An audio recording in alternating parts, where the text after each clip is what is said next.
Thank you, Mr. President, and thank you, ladies and gentlemen, for coming back for a nice break. I want to begin by repeating back some words from the senator from the 19th that he opened his comments with. I'm going to change them just slightly so that it's actually from him instead of me, because I don't want the film to be clipped with me saying these words, right? So when the senator from the 19th talked about the data center tax credits, he started out by saying that, we used to think that they were going to cost X amount of dollars. And then he says, turns out he lied to you. He was wrong. Tax credits ended up costing hundreds of $millions more than he had ever anticipated. Turns out he lied to you. He was wrong. Now, I'm a preacher, so I can't constantly refer to someone as lying without really knowing their intentions, but I can talk about the possibility that the senator from the 19th and others who intend to vote for this bill might just be wrong. The numbers don't quite add up for us, and one of the reasons why I know they don't add up is because there was a special committee that studied this issue, and they issued a report. And in the report, authored and signed by the senator from the 19th and those who voted for that report on the committee. To be clear, it was not a bipartisan effort in terms of reporting out and actually approving it. But for those who signed that report, the report says that if we are to increase the standard deduction to $50K and $100K, that will cost us $6 billion with a B. His own report says that the hole created in our budget will cost $6 billion. I can cite the page number if you would like. And yet, when he stood up in the well and talked about this bill, the senator outlined revenue sources that only add up to $3 billion. Friends, I would posit today that he is wrong. I would argue today that the math just doesn't quite math up. If it costs $6 billion, but you can only provide me with $3 billion in revenue sources, there is a hole, and we have not done our constitutional duty of balancing the budget. He's wrong, my friends. And then there's this other piece the senator has talked about, and many of you all have come to the well and talked about how great it would be for us to put $5,000 back into the hands of Georgians if we did this cut. But let's talk about who gets that $5,000. You see, it's not the average Georgian family who makes between $60,000 and $70,000. They can't get the whole $100K deduction.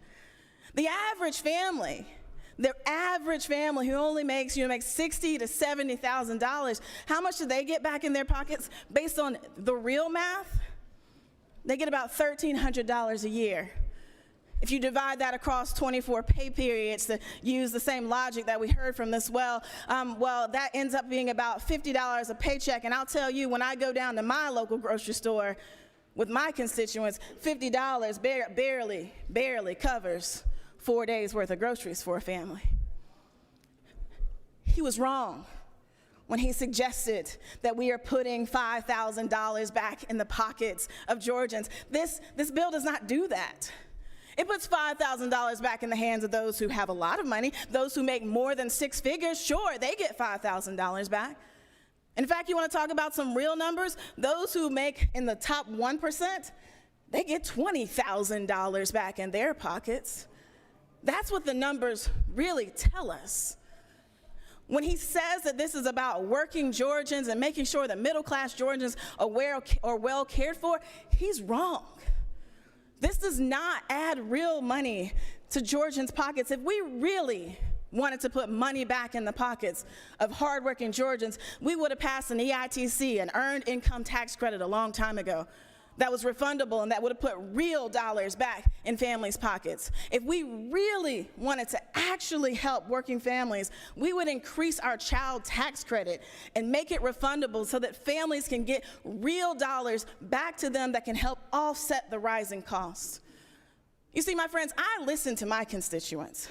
And my constituents complain about a whole lot of things, but I'll tell you one of the things they don't complain about is actually not income tax. Because my constituents often don't make enough money to have to pay very much in income tax. Remember, Georgians, the senator from the 19th gave us a great tutorial just last year about how income taxes work.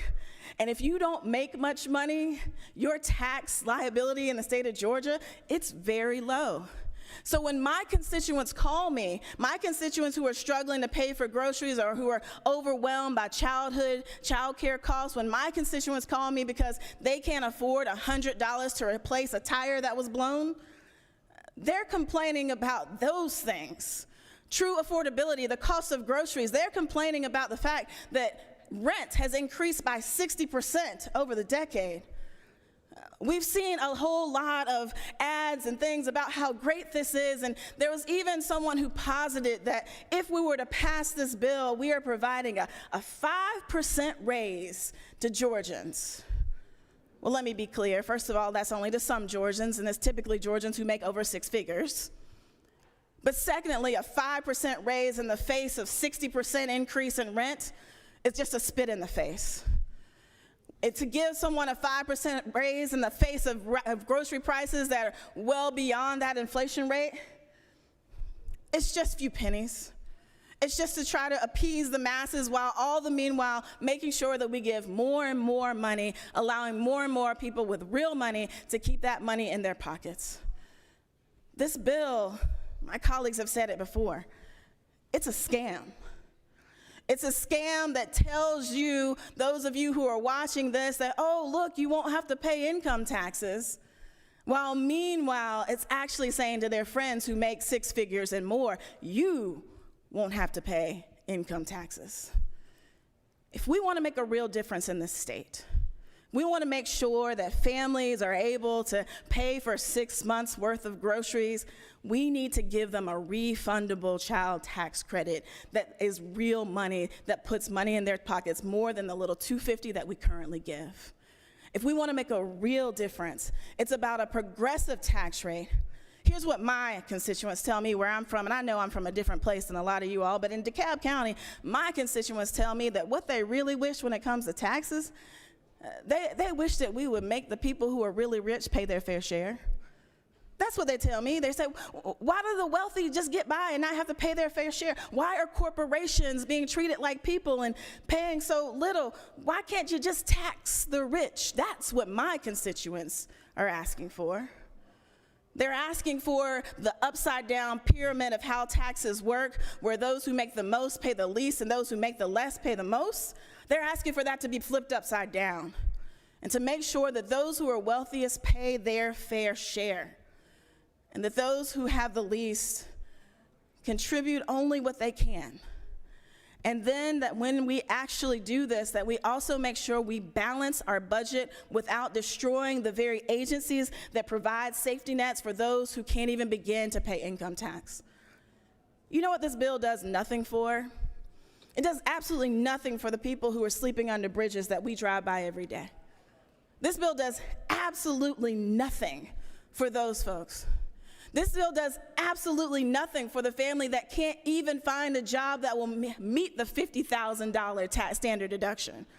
Do you know how many working moms right now today are working 40, 60, 70 hours a week and still can't reach the $50K to realize this alleged supposed gift that we're providing? Senator from the 2nd said it already. We need to increase wages if we want to actually help working Georgians. We need to make it so that people can make $50,000 or $100,000 so that the standard deduction means something to them if that's the move we're trying to make. At the end of the day, here's what I know. I know that the people who live in my district, rushed by the signs that are posted on all the light poles in my district that say, child tax credit, file your taxes right now to get your check. Because the federal government provides a real tax credit for children. And people in my district rush to file their taxes so they can get real relief. Until we are willing to do that, until we're willing to actually help families by giving them refundable tax credits that help them put food on the table, that help offset the high cost of childcare, we're doing nothing for the people of 41st. And in fact, I believe my colleagues have made a really strong and compelling argument that we're in fact hurting them. Because right now, today, perhaps for the first fiscal year, your $3 billion will work, but the second fiscal year in your budget, we know, costs at least $6 billion. And when we go to fill that in, it'll be by taxing the things that my constituents need every day.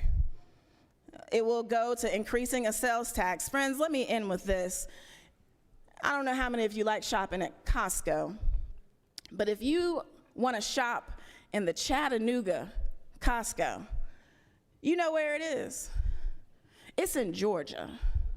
It's across the state line. Why? Because in Tennessee, they don't have an income tax, so instead, their sales tax rate is almost twice as what it is here in Georgia. So the Chattanooga Costco is in Georgia, where the sales tax rate is almost half. I always tell my children, you probably shouldn't copy people who aren't going in the best direction. And for us to try to mimic and copy Tennessee and Florida, places with outrageous sales tax, well, I wouldn't recommend that.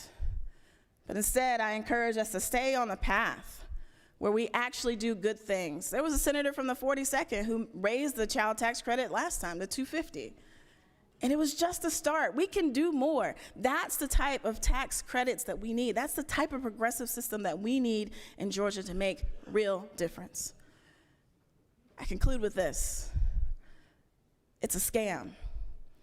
Because the families, the hardworking families of Georgia, the average Georgian, they don't make $50,000 or $100,000 as a family to get this full standard deduction. The only people who we're putting $5,000 back in their pockets are the people who make over 6 figures. I'm pretty sure my constituents are not excited about that.